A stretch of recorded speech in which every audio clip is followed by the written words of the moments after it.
హిమాచల్ ప్రదేశ్లో lockup death విషయంలో police అధికారికి ఎస్పెషల్లీ ఐజీ స్థాయి అధికారికి యావజ్జీవ శిక్ష పడటం అన్నటువంటి సంచలనం సృష్టిస్తుంది. హిమాచల్ ప్రదేశ్ రాష్ట్ర police inspector general IGP Zahoor Haider జైదీతో పాటు మరో 7 పోలీసులకు సిబిఐ ప్రత్యేక కోర్టు జీవిత ఖైదు విధించింది. 2017 నాటి కస్టడీ మరణం కేసులో ఈ తీర్పు ఇచ్చింది. సిమ్లా జిల్లాలో గుడియా సామూహిక అత్యాచారం కేసు నిందితుడి మరణానికి వీళ్ళని దోషులుగా తేల్చింది. శిక్ష పడిన వారిలో ఖైదీతో పాటు నాటి DSP, SI, ASI, 3 head constable, 1 constable ఉన్నారు. గుడియాలో సామూహిక అత్యాచారం కేసు మీద అప్పటి జైదీ నేతృత్వంలో ప్రత్యేక దర్యాప్తు బృందం ఏర్పాటైంది. నిందితుడు సూరత్ పోలీస్ కస్టడీలో మరణించాడు. దీంతో సిబిఐ ఈ కేసు దర్యాప్తు చేపట్టింది. పోలీసులు చిత్రహింసల వల్ల నిందితుడు మరణించినట్టు అభియోగాలు మోపింది. మనం అంటుంటాం కదా, అత్యాచారం చేసిన వాడిని కాల్చి అవతల పడేసేయండి, వాడిని చంపేయండి అని చెప్పేసి.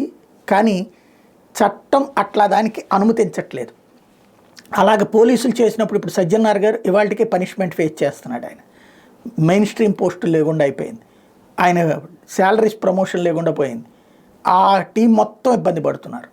అట్లాగే ఇప్పుడు ఇక్కడ అత్యాచారం చేసిన కేసులో ప్రజలందరూ ఆగ్రహించేటప్పటికి ఆ ఆగ్రహాన్ని చల్లార్చేందుకోసం ఆ నిందితుడిని చంపేశారు. ఇప్పుడు ఆ కేసులో వీళ్ళు జీవితకాలం జైలు శిక్ష అనుభవించాల్సిన పరిస్థితి వస్తుంది.